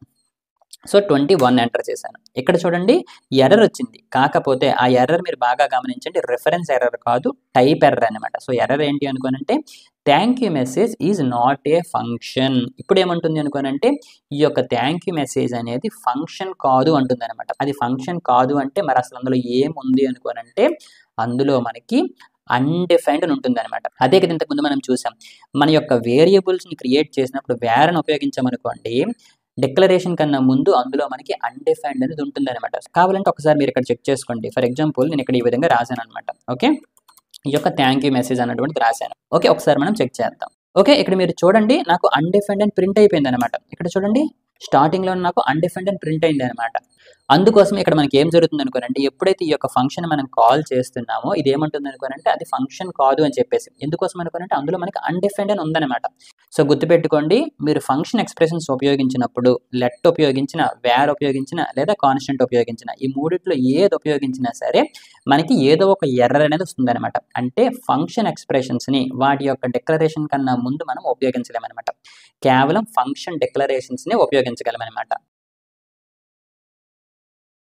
సో గుర్తుపెట్టుకోండి, ఫంక్షన్స్ కూడా వాల్యూస్ అనమాట. మీకు అక్కడ అదే జరిగింది కదా, ఒక వేరియబుల్ని తీసుకున్నాము, ఆ వేరియబుల్లోకి ఒక వాల్యూని పెట్టామన్నమాట. సో ఫంక్షన్స్ కూడా వాల్యూసే, వాటిని అసైన్ చేయొచ్చు, కాపీ చేయొచ్చు, లేదా మన యొక్క కోడ్లో ఎక్కడైనా డిక్లేర్ చేసుకోవచ్చు అనమాట. ఓకే, తర్వాత మనం ప్రాజెక్ట్స్ చేస్తాం కదా, అప్పుడు మీకు క్లారిటీగా అర్థమవుతుంది అనమాట. అయితే గుర్తుపెట్టుకోండి, ఒకవేళ మన యొక్క ఫంక్షన్ని ఒక సెపరేట్ స్టేట్మెంట్ కింద డిక్లేర్ చేసామనుకోండి, అది ఫంక్షన్ డిక్లరేషన్ అవుతుంది అనమాట. ఇక్కడ చూడండి, ఇది ఒక సెపరేట్ స్టేట్మెంట్ లాగా డిక్లేర్ చేసామన్నమాట.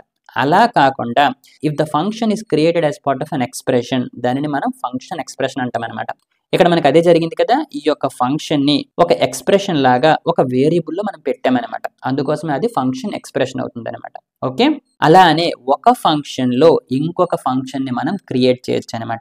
ఓకే, ఇక్కడ మీరు చూసుకుంటే ఇక్కడ ఈ యొక్క ఫంక్షన్ ఉంది కదా, ఈ యొక్క ఫంక్షన్లో ఇంకొక ఫంక్షన్ని క్రియేట్ చేయొచ్చు అనమాట. ఓకేనా, సో వాటిని ఏమంటాం అనుకోనంటే ఇన్నర్ ఫంక్షన్స్ అంటాం అనమాట. అయితే మీకు కూడా డౌట్ రావాలి, ఎందుకోసం అలా చెయ్యాలి అని చెప్పేసి, ఎందుకోసం అలా చేస్తాము అనేది మనం ప్రాజెక్ట్స్ మీద వర్క్ చేసినప్పుడు ఆటోమేటిక్గా మీకు అర్థమవుతుంది అనమాట. ఓకేనా, ఇప్పుడు చూడండి, ఫర్ ఎగ్జాంపుల్ ఇది మనకి అవుటర్ ఫంక్షన్ అనమాట.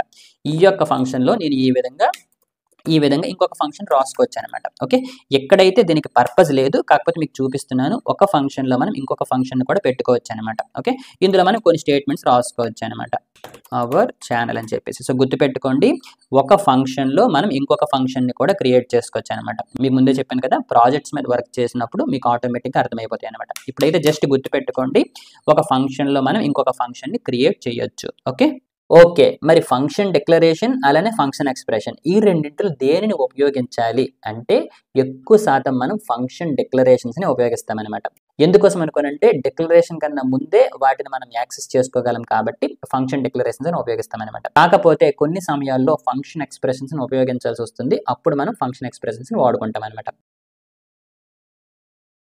ఎప్పుడైతే మనం లెట్ మరియు కాన్స్టెంట్ ఉపయోగించి వేరియబుల్స్ని డిక్లేర్ చేస్తున్నామో ఈ యొక్క డిక్లరేషన్ కన్నా ముందు వాటిని యాక్సెస్ చేయలేకపోతున్నాం అనమాట. అయితే ఈ యొక్క ప్లేస్ ఏదైతే ఉందో, అంటే మన యొక్క ప్రోగ్రామ్ టాప్ నుండి ఈ యొక్క డిక్లరేషన్ వరకు ఏదైతే ప్లేస్ ఉందో దీనినే మనం ఏమంటాము అనుకోనంటే టెంపోరల్ డెడ్ జోన్ అంటామన్నమాట. Okay, the period of time during which variables declared with let or const exist but are not accessible. ఈ యొక్క ప్లేస్లో ఈ యొక్క వేరియబుల్స్ అనేవి ఉన్నాయి, కానీ వాటిని మనం యాక్సెస్ చేసుకోలేమన్నమాట. ఓకే, మరి ఇదంతా జరగడానికి గల కారణం ఎవరు అనుకోనంటే హోస్టింగ్ అనమాట. మరి ఈ యొక్క హోస్టింగ్ ఏంటి, అది ఏం చేస్తుంది అనేది కాసేపు మనం మాట్లాడుకుందాం. ఇంతకుముందు ఈ యొక్క అవుట్పుట్ని సింప్లిఫై చేయడానికి మనం ఏం చేసామనుకోనంటే ఈ యొక్క రిపీటెడ్ స్టేట్మెంట్స్ని ఒక ఫంక్షన్లో పెట్టాం. ఎక్కడెక్కడైతే ఈ యొక్క స్టేట్మెంట్స్ని ప్రింట్ చేయాలనుకుంటున్నామో ఈ యొక్క ఫంక్షన్ ఉపయోగించామన్నమాట. అయితే ఈ యొక్క అవుట్పుట్ని మీరు బాగా గమనించండి. ఇక్కడ చూడండి, ఈ యొక్క 2 స్టేట్మెంట్స్ ముందు ఈ యొక్క స్టేట్మెంట్ ప్రింట్ చేస్తున్నాం. ఏమని ప్రింట్ చేసాం, సురేష్ ఏజ్ 22, అలానే ఇక్కడ చూడండి హరీష్ ఏజ్ 23, అలానే ఇక్కడ చూడండి నరేష్ ఏజ్ 21. అయితే ఇక్కడ మీరు బాగా గమనిస్తే ప్రతిసారి కూడా ఈ యొక్క 2 స్టేట్మెంట్స్కి ముందే ఈ యొక్క స్టేట్మెంట్స్ అనేది ప్రింట్ అవుతుంది. అలానే ఈ యొక్క ప్రతి స్టేట్మెంట్లో కూడా ఏజ్ అని చెప్పేసి ఈ 3 దగ్గరలు కూడా ఒకటే ఉందన్నమాట. ఇక్కడ ఏం చేంజ్ అవుతుంది అనుకోనంటే ఈ యొక్క నేమ్ చేంజ్ అవుతుంది, అలానే ఈ యొక్క ఏజ్ అనేది మారుతుంది అనమాట. సో ఇప్పుడు మన యొక్క ప్రోగ్రామ్ని ఇంకొంచెం సింప్లిఫై చేయొచ్చు అనమాట. అది ఏ విధంగా అనుకోనంటే ఇక్కడ చూడండి, ఈ యొక్క థ్యాంక్ యూ మెసేజ్ అనేది ఉంది కదా, ఈ యొక్క 2 స్టేట్మెంట్స్ని ప్రింట్ చేస్తున్నాం కదా, దీనికి ముందు నేను ఏం చేస్తాను అనుకోనంటే ఇంకొక కన్సోల్ స్టేట్మెంట్ అనేది రాస్తానన్నమాట. ఆ యొక్క స్టేట్మెంట్లో నాకు ఏం కావాలి అనుకోనంటే ఈ యొక్క 2 వాల్యూస్ కావాలి. ఎందుకోసం అనుకోనంటే ఈ యొక్క ఏజ్ ఈజ్ అనేది 3 దగ్గరలో సేమే. కాకపోతే ఈ యొక్క నేము, ఈ యొక్క ఏజు ఈ రెండే కదా చేంజ్ అవుతున్నాయి. సో, అందుకోసం నేనేం చేస్తాను అనుకోనంటే ఈ యొక్క మెసేజ్‌లోకి ఈ యొక్క 2 వాల్యూస్‌ని పంపిస్తాననమాట. అవి ఏ విధంగా పంపిస్తాను అనుకోనంటే పారామీటర్స్ రూపంలో పంపిస్తాననమాట. ఓకేనా? సో, ఆ విధంగా పంపించినటువంటి పారామీటర్స్‌ని ఎక్కడ తీసుకుంటానో, ఆ విధంగా తీసుకున్నటువంటి వాల్యూస్‌ని ఇక్కడ నేను ప్రింట్ చేస్తాననమాట. ఓకేనా? సో, దీనిని ఏమంటాం అనుకోనంటే ఒక ఫంక్షన్‌కి పారామీటర్స్‌ని పాస్ చేయడం అంటామనమాట. ఓకే. ఇప్పుడు ఇది ఏ విధంగా చెయ్యాలి అనేది చెక్ చేద్దాం. ఓకే. సో, ఇప్పుడు నేనేం చేస్తున్నాను అనుకోనంటే ఈ యొక్క ఫంక్షన్ ఎక్స్‌ప్రెషన్ ఉంది కదా! దీనిని తీసేస్తున్నాను. సో, ఇక్కడ మనం ఏం చేయాలి అనుకోనంటే ఈ యొక్క కన్సోల్ స్టేట్మెంట్‌కి ముందు ఒక కన్సోల్ స్టేట్మెంట్ రాసుకుంటాననమాట. ఏ విధంగా రాస్తాను అనుకోండి ఈ విధంగా రాస్తాను. సో, ఇందులో నేను ఏం చేయాలి అనుకోనంటే ఫస్ట్ నా యొక్క ఫంక్షన్ ఎక్కడైతే కాల్ చేస్తున్నానో అందులో నుండి 2 వాల్యూస్ పంపించాలనమాట. ఫస్ట్ ఏంటి నేమ్ పంపించాలి. ఫస్ట్ ఇక్కడ నేనేం చేస్తాను అనుకోనంటే సురేష్ అని పంపిస్తాననమాట. ఓకే. సురేష్ అని పంపిస్తాను. తర్వాత సురేష్ ఏజ్ పంపిస్తాననమాట. సో, ఫస్ట్ ఏం పంపించాను నేమ్ పంపించాను. సెకండ్ ఏం పంపించాను ఏజ్ పంపించాననమాట. ఇప్పుడు సురేష్‌కి మనం ఏజ్ అడిగినప్పుడు ఆ యొక్క బాక్స్‌లో ఏదైతే ఏజ్ ఎంటర్ చేస్తాడో ఆ యొక్క వాల్యూ ఇందులోకొస్తుంది. ఆ విధంగా వచ్చినటువంటి వాల్యూని మనం ఈ యొక్క ఫంక్షన్‌లోకి పంపిస్తున్నామనమాట. సో, ఇప్పుడు మనం ఈ యొక్క ఫంక్షన్‌లోకి 2 పారామీటర్స్ పంపిస్తున్నామనమాట. ఒకటొచ్చేసి నేమ్, ఇంకొకటొచ్చేసి ఏజ్ అనమాట. సో, ఇప్పుడు ఈ యొక్క 2 పంపించాం కదా! ఈ యొక్క రెండింటిని మనం ఇక్కడ యాక్సెస్ చేసుకోగలమనమాట. సో, చూసారా? ఇక్కడ నుండి పంపిస్తాం. అవి ఇక్కడికొస్తాయనమాట. సో, ఇక్కడ మనం ఏదైతే ఆర్డర్‌లో పంపిస్తామో ఇక్కడ మనకి అదే ఆర్డర్‌లో వస్తాయనమాట. అయితే ఇక్కడ మీరు బాగా గుర్తుపెట్టుకోండి. ఇక్కడ నుండి వచ్చినవి ఇక్కడికి వస్తాయి కదా! ఆ విధంగా వచ్చినవి మనం ఇక్కడ ఇంకొక వేరియబుల్‌లో పెట్టుకోవాలనమాట. అయితే ఇక్కడ మనం వేరియబుల్‌లో పెట్టుకోవాలి కదా! అని చెప్పేసి ఈ విధంగా మళ్ళీ మనం వేరియబుల్స్‌ని క్రియేట్ చేయమనమాట. అంటే ఈ విధంగా మనం వేరియబుల్స్‌ని క్రియేట్ చేయమనమాట. మనం డైరెక్ట్‌గా ఆ యొక్క వేరియబుల్ నేమ్స్ ఇలా రాసేస్తామనమాట. ఇక్కడ మీరు చూడండి. ఇక్కడ నేను పంపించింది ఈ యొక్క వేరియబుల్‌లోకి ఆటోమేటిక్‌గా వచ్చేయాలి. ఈ యొక్క వేరియబుల్‌లోకి ఇనీషియలైజేషన్ అయిపోవాలి అని ఇక్కడ రాసామనమాట. కాకపోతే ఈ యొక్క వేరియబుల్‌ని క్రియేట్ చేస్తున్నాం కదా! అని చెప్పేసి లెట్ ఇలా పెట్టకూడదనమాట. ఎందుకోసం అనుకోనంటే అది మనం చేయక్కర్లేదు. మన కోసం జావా స్క్రిప్ట్ ఇంజిన్ ఆటోమేటిక్‌గా ఈ విధంగా వేర్ అని పెట్టేస్తుందనమాట. ఓకే. అది మనకి కనపడదనమాట. సో, గుర్తుపెట్టుకోండి. ఇక్కడ మనం ఈ విధంగా రాసినా సరే మన యొక్క జావా స్క్రిప్ట్ ఇంజిన్ ఈ విధంగా వేర్ అని యాడ్ చేసుకుంటుందనమాట. ఓకేనా? మనం రాయాల్సినటువంటి అవసరం అనేది లేదనమాట. ఓకేనా? సరే. ఇప్పుడు మనకేం జరిగింది? ఈ యొక్క వాల్యూ వచ్చింది. అది నేమ్‌లోకెళ్ళింది. ఈ యొక్క వాల్యూ వచ్చింది. అది ఏజ్‌లోకొచ్చిందనమాట. సో, ఇప్పుడు మనం ఏం చేయొచ్చు అనుకోనంటే ఈ యొక్క 2 వాల్యూస్‌ని ఉపయోగించుకొని మన యొక్క కన్సోల్ స్టేట్మెంట్స్‌ని రాసుకుంటామనమాట. సో, అందుకోసం ఇప్పుడు ఏం చేస్తున్నాను అనుకోనంటే నాకు ఇక్కడ ఏం కావాలి? సురేష్ ఏజ్ ఈజ్ అని రావాలనమాట. సో, సురేష్ అనేది ఎక్కడుంది? ఈ యొక్క నేమ్‌లో ఉంది కదా! సో, అందుకోసం నేను ఏం చేశాను అనుకోండి టెంప్లేట్ లెటర్‌లు ఉపయోగించాను. ఇందులో వస్తున్నటువంటి వాల్యూ అనేది ఇక్కడ పెట్టాననమాట. సో, ఇక్కడ మనం సురేష్ అని పంపించాం కదా! ఇక్కడ సురేష్ అని పంపించాం కదా! కాబట్టి ఇక్కడ సురేష్ అని వచ్చేస్తుందనమాట. సో, ఇప్పుడు నేనేం చేస్తున్నాను ఏజ్ ఈజ్ అని చెప్పేసి ఈ విధంగా రాశాను. సో, ఇక్కడేంటి? ఇక్కడ మనకి ఏజ్‌లోకి ఏదొస్తుందో అది ఇక్కడ మనం ప్రింట్ చేస్తామనమాట. సో, కాబట్టి ఈ విధంగా రాశాననమాట. చూసారా ఎంత సింపుల్‌గా ఉందో? ఇప్పుడు మనం ఏం జరిగింది? ఇక్కడ సురేష్ అని పంపించాం కాబట్టి సురేష్ ఏజ్ ఈజ్ ఇక్కడ మనం సురేష్ ఏజ్‌లో ఏదైతే వాల్యూ ఉంటుందో ఆ వాల్యూని ఇక్కడికొస్తుందనమాట. సేమ్ మన యొక్క హరీష్‌కి, నరేష్‌కి కూడా అలానే రాస్తామనమాట. ఓకే. ఇక్కడ నేనేం చేస్తున్నాను అనుకోనంటే హరీష్ అని రాశాను. అలానే హరీష్ ఏజ్ పంపించాననమాట. సేమ్ అలానే ఇక్కడ నేను నరేష్ అని రాశాను. నరేష్ యొక్క ఏజ్ పంపించాననమాట. సో, ఈ విధంగా రాయడం వల్ల ఈ యొక్క కన్సోల్ స్టేట్మెంట్ అనేది మరి మనకి అవసరం లేదనమాట. ఓకే. సో, ఇప్పుడు చూసారా? ఆ యొక్క 3 కన్సోల్ స్టేట్మెంట్స్ రాయడానికి బదులు ఒకే కన్సోల్ స్టేట్మెంట్‌ని రాశాననమాట. ఇప్పుడు ఈ యొక్క ఫంక్షన్ యొక్క పర్పస్ ఏంటి అనుకోనంటే ఈ 3 స్టేట్మెంట్స్‌ని ప్రింట్ చేయడం అనమాట. ఓకే. ఒక్కసారి మన యొక్క ప్రోగ్రామ్ అవుట్‌పుట్‌ని చెక్ చేద్దాం. ఓకే. ఇప్పుడు నేనేం చేస్తున్నాను అనుకోండి 21 అని ఎంటర్ చేశాను. చూసారా? నాకు సేమ్ అవుట్‌పుట్ వచ్చిందనమాట. 22 అని ఎంటర్ చేశాను. అవుట్‌పుట్ వచ్చింది. 23 అని ఎంటర్ చేశాననమాట. ఓకే. ఇక్కడ మీరు బాగా గమనించండి. ఈ యొక్క అవుట్‌పుట్ వచ్చింది. బట్ దీంతో పాటు ఈ యొక్క టాప్‌లో చూసారా? ఇంతకు ముందు మనం ఇది రాసామనమాట. ఇక్కడ చూసారా? ఈ యొక్క ఫంక్షన్ నేమ్ ఏదైతే ఉందో ఈ యొక్క ఫంక్షన్ నేమ్ రాసాం. ఇంతకు ముందు మనం ఏం చేసాం అనుకోనంటే మన యొక్క ఫంక్షన్ ఎక్స్‌ప్రెషన్‌ని వాడినప్పుడు ఇది రాసాం కదా! అప్పుడు మనకి ఎర్రర్ వచ్చింది. కానీ ఇక్కడ చూసారా? ఫంక్షన్ డిక్లరేషన్ వాడామనమాట. ఫంక్షన్ డిక్లరేషన్ వాడినప్పుడు ఈ యొక్క ఫంక్షన్ డిక్లరేషన్ కన్నా ముందే వాటిని ఉపయోగించుకోవచ్చు. అయితే ఇక్కడ నేనేం చేశాను అనుకోనంటే ఈ యొక్క ఫంక్షన్‌కి ఏదైతే నేమ్ ఇచ్చానో జస్ట్ ఆ నేమ్‌ని ప్రింట్ చేశాననమాట. ఆ యొక్క నేమ్‌ని ప్రింట్ చేసినప్పుడు ఏం జరుగుతుంది అనుకోనంటే టోటల్ ఆ యొక్క ఫంక్షన్ అనేది ప్రింట్ అవుతుంది. అంతేగాని అందులో ఉన్నటువంటి స్టేట్మెంట్స్ అనేవి ఎగ్జిక్యూట్ అవ్వలేదనమాట. అందులో ఉన్నటువంటి స్టేట్మెంట్స్ ఎగ్జిక్యూట్ అవ్వడానికి కోసం మనం ఏం చేస్తున్నాం అనుకోనంటే ఈ విధంగా ఫంక్షన్‌ని కాల్ చేస్తున్నాం అనమాట. ఇక్కడ చూసారా ఈ యొక్క ఫంక్షన్ నేను కాల్ చేయలేదు. ఒకవేళ కాల్ చేస్తే ఇలా రాస్తాననమాట. ఒకవేళ కాల్ చేయకపోతే డైరెక్ట్‌గా ఈ యొక్క ఫంక్షనే ప్రింట్ అవుతుందనమాట. ఓకే. సరే అయితే ఇక్కడ మీరు బాగా గమనిస్తే ఇప్పుడు చూడండి ఫర్ ఎగ్జాంపుల్ సురేష్‌కి ఏజ్ అడిగాం కదా! ఇప్పుడు సురేష్ ఏజ్ ఎంటర్ చేయకుండా ఫర్ ఎగ్జాంపుల్ క్యాన్సిల్ కొట్టాడనుకోండి. అప్పుడు చూడండి ఇక్కడ మనకి ఏం జరిగింది? నల్ అని ప్రింట్ అయిందనమాట. ఇక్కడ చూడండి నల్ అని వచ్చిందనమాట. సో నల్ అని ఎప్పుడు వస్తుంది అనుకోనంటే ఒకవేళ యూజర్ క్యాన్సిల్ కొట్టినా లేదా ఎస్కేప్ కొట్టినా కూడా మనకి నల్ వస్తుందనమాట. ఇప్పుడు మీరు ఏం చేయాలనుకోనంటే ఎప్పుడైతే యూజర్ క్యాన్సిల్ లేదా ఎస్కేప్ కొడతాడో నాట్ ఎంటర్డ్ అని ప్రింట్ చేయాలనమాట. ఓకే. అంటే ఈ యొక్క ఏజ్‌లో నల్ ఉందనుకోండి అప్పుడు మీరు ఏం చేస్తారనుకోనంటే నాట్ ఎంటర్డ్ అని ప్రింట్ చేయాలనమాట. ఓకే. ఇప్పుడు మీ ఓన్‌గా అది ట్రై చేయండి. ఓకే. ఇప్పుడు నేనేం చేస్తున్నాను అనుకోనంటే ఇది ఏజ్ కదా! ఇందులో నాకు నల్ వస్తుంది. సో ఎప్పుడైతే నల్ వస్తుందో నేనేం చేస్తున్నాను అనుకోనంటే ఈ విధంగా రాశాననమాట. ఓకే. నాట్ ఎంటర్డ్ అని చెప్పేసి. సో ఇప్పుడు ఏం జరుగుతుంది? ఇందులోకి నల్ వస్తుంది. కాకపోతే నేను ఇక్కడ ఏం చేశాను అనుకోనంటే ఆర్ ఆపరేటర్ ఉపయోగించాను అనమాట. సో ఆర్ ఆపరేటర్ ఏం చేస్తుంది? ఫస్ట్ ఇందులో ఉన్నటువంటి కండిషన్ చెక్ చేస్తుంది. ఒకవేళ ఇందులో వాల్యూ ఉందనుకోండి ఇందులో ఉన్నటువంటి వాల్యూని ప్రింట్ చేసేస్తుంది అనమాట. కాకపోతే ఎప్పుడైతే మనకి ఇక్కడ నల్ వస్తుందో అది బూలియన్‌లో కన్వర్ట్ అయిన తర్వాత ఫాల్స్ అవుతుంది. సో ఇక్కడ మనకి ఫాల్స్ వచ్చేస్తుంది కాబట్టి డైరెక్ట్‌గా ఇందులో ఉన్నటువంటి వాల్యూ అనేది ప్రింట్ అవుతుందనమాట. ఓకే. ఇప్పుడు ఒకసారి ప్రోగ్రామ్‌ని చెక్ చేద్దాం. చూడండి ఇప్పుడు నేనేం చేస్తాను అనుకోనంటే ఫర్ ఎగ్జాంపుల్ 21 అని ఇచ్చాననమాట. ఓకే మీద ప్రెస్ చేశాను. సో ప్రాబ్లమ్ ఏం లేదు 21 వచ్చింది. అలా కాకుండా ఇప్పుడేం చేశాను హరీష్ ఏజ్ అడిగినప్పుడు క్యాన్సిల్ మీద కొట్టాను. ఇక్కడ చూసారా నాట్ ఎంటర్డ్ అని వచ్చిందనమాట.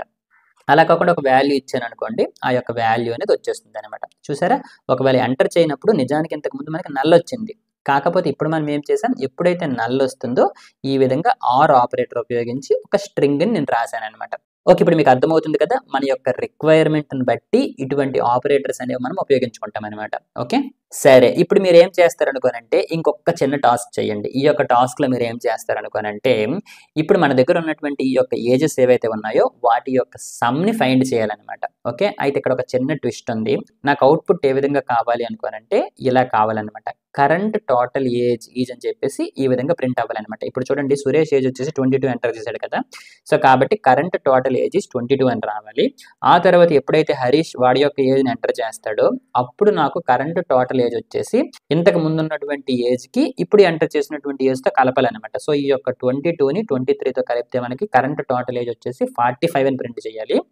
ఆ తర్వాత ఎప్పుడైతే నరేష్ వాడి యొక్క ఏజ్‌ని ఎంటర్ చేస్తాడో దానిని దీనితో కలిపి కరెంట్ టోటల్ ఏజ్ 68 అని చూపించాలి. అలానే ఫైనల్‌గా టోటల్ ఏజ్ 68 అని చూపించాలనమాట. ఓకే. ఇప్పుడు ఇది మీ ఓన్‌గా ట్రై చేయండి. ఓకే. ఇప్పుడు నేను దీని యొక్క సొల్యూషన్‌ని చెప్తాను వినండి. ఇక్కడ చూడండి మనం ఏం చేయాలి అనుకోనంటే ఫస్ట్ మనకి ఇక్కడ ఏం కావాలి ఈ యొక్క 2 స్టేట్మెంట్స్‌కి పైన ఒక కన్సోల్ స్టేట్మెంట్ కావాలి. అక్కడ మనకి కరెంట్ టోటల్ ఏజ్ 22 అని రావాలనమాట. అయితే ఇక్కడ ఈ యొక్క 22 అనేది మనకి ఏ విధంగా వస్తుంది అనుకోనంటే ఫస్ట్ మనకి యూజర్ ఏదైతే ఎంటర్ చేస్తాడో అది ఫర్ ఎగ్జాంపుల్ 22 అని ఎంటర్ చేసాడని అనుకుందాం. ఓకే. ఆ యొక్క 22ని ఇక్కడ మనం చూపిస్తామనమాట. ఆ తరువాత మనం ఏం చేస్తున్నాము అనుకోనంటే ఇంతకు ముందున్నటువంటి ఏజ్‌కి ఇప్పుడు కొత్తగా మనకొచ్చినటువంటి ఏజ్‌తో కలుపుతున్నామనమాట. ఓకే. సేమ్ అలానే ఇక్కడ కూడా అదే చేస్తున్నామనమాట. ఇంతకు ముందున్నటువంటి ఏజ్‌కి మనకి కొత్తగా వచ్చినటువంటి ఏజ్‌ని కలుపుతున్నామనమాట. సో ఇక్కడ మీరు ఈ యొక్క ప్యాటర్న్ అబ్జర్వ్ చేయండి. ఇక్కడ కలుపుతున్నాం అలానే ఇక్కడ కలుపుతున్నామనమాట. సో కాబట్టి ఇక్కడ మనం ఏం చేస్తాము అనుకోనంటే ఇప్పుడు మీకు రాస్తాను తర్వాత మీకు క్లారిటీగా అర్థమవుతుందనమాట. సో ఇక్కడ నేను ఏం చేస్తాను అనుకోనంటే కరెంట్ టోటల్ ఏజ్ అని చెప్పేసి ఒక వేరియబుల్ తీసుకున్నాననమాట.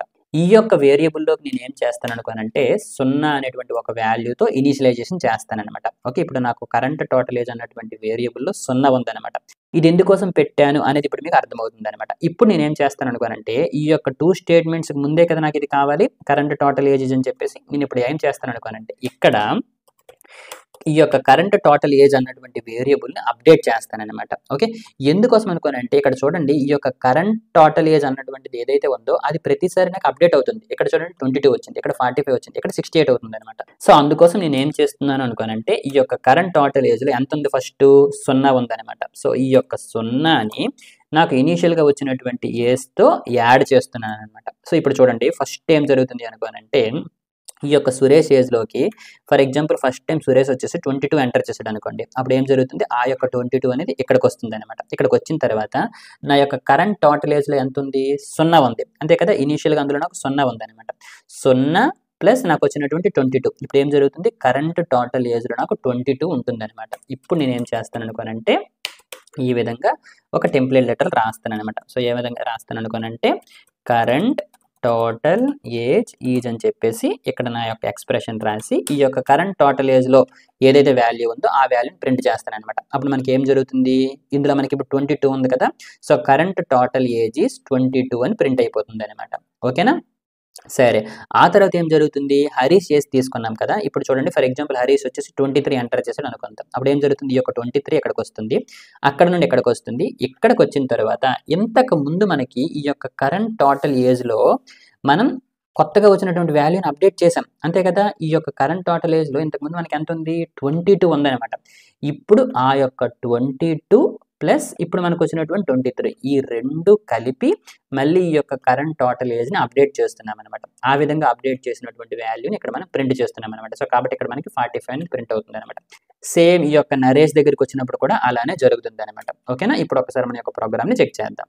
ఓకే, ఇక్కడ నేను ఏం చేస్తున్నాను అనుకుని 21 ఎంటర్ చేశాను, ఓకే మీద ప్రెస్ చేశాను అనమాట. ఓకే, ఇక్కడ మీరు బాగా అబ్జర్వ్ చేయండి, సురేష్ ఏజ్ ఈజ్ 21 అని వచ్చింది, కాకపోతే కరెంట్ టోటల్ ఏజ్ ఈజ్ 021 అని వచ్చింది అనమాట. ఓకే, బాగా అబ్జర్వ్ చేయండి, మీ ఓన్గా ఒక్కసారి మనసులో అనుకోండి ఈ విధంగా ఎందుకు వచ్చింది అని చెప్పేసి. ఓకేనా. సో నిజానికి ఇక్కడ మనకి ఏం జరిగింది అనుకోనంటే ఇక్కడ మనం ఏం ఉపయోగిస్తున్నాము, ప్రాంప్ట్ ఉపయోగిస్తున్నాం అనమాట. ఈ యొక్క ప్రాంప్ట్ ఏం చేస్తుంది, మనకి రిటర్న్ చేసినటువంటి వాల్యూ అనేది స్ట్రింగ్ రూపంలో వస్తుంది అంతే కదా. మనకి రిటర్న్ చేసినటువంటి వాల్యూ అనేది స్ట్రింగ్ రూపంలో ఇచ్చింది. ఇప్పుడు మనం ఇందులో ఏ వాల్యూ ఎంటర్ చేసాము, 21 ఎంటర్ చేసాం అనమాట. ఆ యొక్క 21 ఏంటి, స్ట్రింగ్ రూపంలో ఉందన్నమాట. సో ఆ విధంగా వచ్చినటువంటి 21 స్ట్రింగ్ ఏదైతే ఉందో అది ఇక్కడికి వచ్చింది. కాకపోతే ఇక్కడ మనం ఏం చేసాము, ఈ యొక్క 0ని ఈ యొక్క స్ట్రింగ్తో కలుపుతున్నాం అనమాట. అంటే మనం ఇండైరెక్ట్గా ఇలా కలుపుతున్నాం అనమాట. 0 ప్లస్ 21 అని కలుపుతున్నాం అనమాట.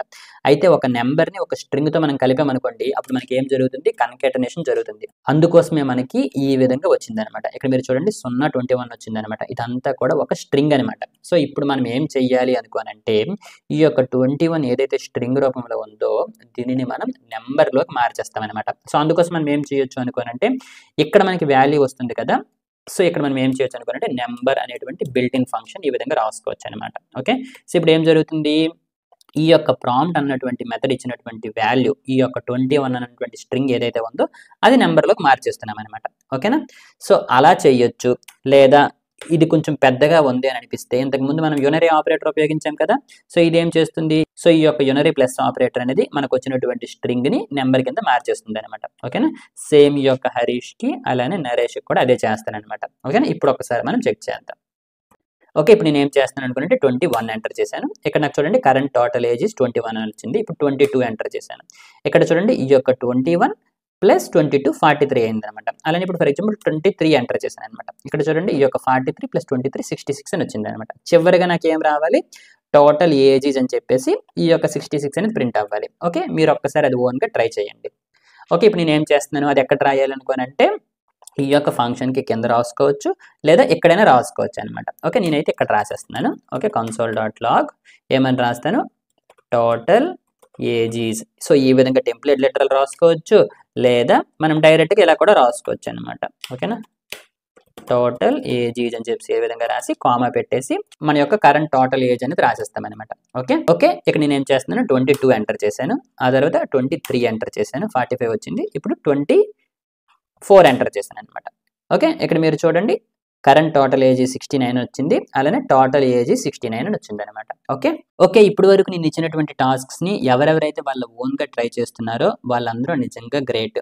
ఓకే, ఇప్పుడు మనం చివరిగా ఇంకొక టాస్క్ని చేద్దాం. సో ఆ యొక్క టాస్క్ ఏంటి అనుకోనంటే ఇప్పుడు యూజర్ ఎంటర్ చేసినటువంటి ఏజ్ అనేది 18 కన్నా ఎక్కువ అనుకోండి, అప్పుడు మీరు ఏమని ప్రింట్ చేస్తారు అనుకోనంటే you will get driving licence అని ప్రింట్ చేయండి. Okay, Suresh you will get driving licence అని చెప్పేసి. ఒకవేళ 18 కన్నా తక్కువ అనుకోండి ఈ విధంగా ప్రింట్ చేయండి, Naresh you need to wait for 1 more year to get driving licence అనమాట. ఇక్కడ 1 more year అని ఎందుకు వచ్చింది అనుకోనంటే సురేష్ ఏజ్ వచ్చేసి 17 ఎంటర్ చేశాడు అనమాట. అంటే ఇంకా ఎన్ని సంవత్సరాలు వెయిట్ చేయాలి, ఇంకొక సంవత్సరం వెయిట్ చేస్తే డ్రైవింగ్ లైసెన్స్ అనేది వస్తుంది అనమాట. ఇప్పుడు ఫర్ ఎగ్జాంపుల్ ఇక్కడ 17 కాకుండా 11 ఎంటర్ చేసామనుకోండి, అప్పుడు 7 అని రావాలన్నమాట. ఎందుకోసం అనుకోనంటే 18 సంవత్సరాలు కంప్లీట్ చేయాలి అనుకోనంటే ఇంకొక 7 సంవత్సరాలు వెయిట్ చేయాలి కాబట్టి. ఓకే, ఇప్పుడు ఇది మీ ఓన్గా ట్రై చేయండి, ఇదే మన యొక్క లాస్ట్ టాస్క్ అనమాట. ఓకే. ఇప్పుడు మనం ఏం చేయాలి అనుకోనంటే అవుట్‌పుట్‌ని బాగా అబ్జర్వ్ చేయండి. మన యొక్క కరెంట్ టోటల్ ఏజ్‌కి పైన మన యొక్క అవుట్‌పుట్ అనేది కావాలనమాట. అంటే ఎక్కడ కావాలి? దీనికి పైన కావాలి. సో, కాబట్టి ఇక్కడ నేను రాస్తాననమాట. సో, నేనేం చేయాలనుకోనంటే నాకొచ్చినటువంటి ఏజ్ అనేది 18 కన్నా ఎక్కువ ఉందో లేదో చెక్ చేసుకుంటాననమాట. 18 కన్నా ఎక్కువ ఉంది అనుకుంటే ఇది ప్రింట్ చేస్తాను. లేకపోతే ఇది ప్రింట్ చేస్తాననమాట.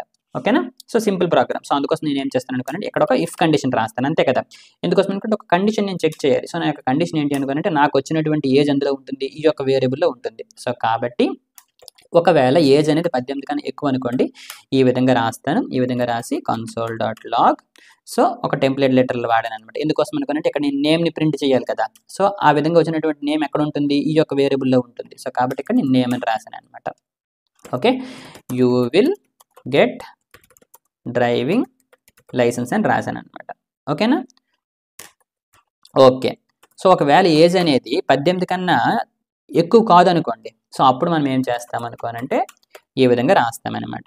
ఓకేనా? సో, టెంప్లేట్ లెటర్స్ వాడుతున్నాను. అగైన్ మనకి ఇక్కడ నేమ్ కావాలి. ఆ తర్వాత ఇక్కడ నేను ఏం రాస్తున్నాను అనుకోనంటే you need to wait for ఇక్కడ చూడండి ఎన్ని సంవత్సరాలు వెయిట్ చేయాలని మనకి ఎలా తెలుస్తుంది అనుకోనంటే ఫర్ ఎగ్జాంపుల్ యూజర్ వచ్చేసి 17 ఎంటర్ చేశాడు అనుకోండి. అప్పుడు మనం ఎన్ని సంవత్సరాలు వెయిట్ చేయాలి? 1 సంవత్సరం వెయిట్ చేయాలి. అంటే ఈ యొక్క 1 ఏ విధంగా వచ్చింది అనుకోనంటే 18 - 17 అనమాట. అంతే కదా!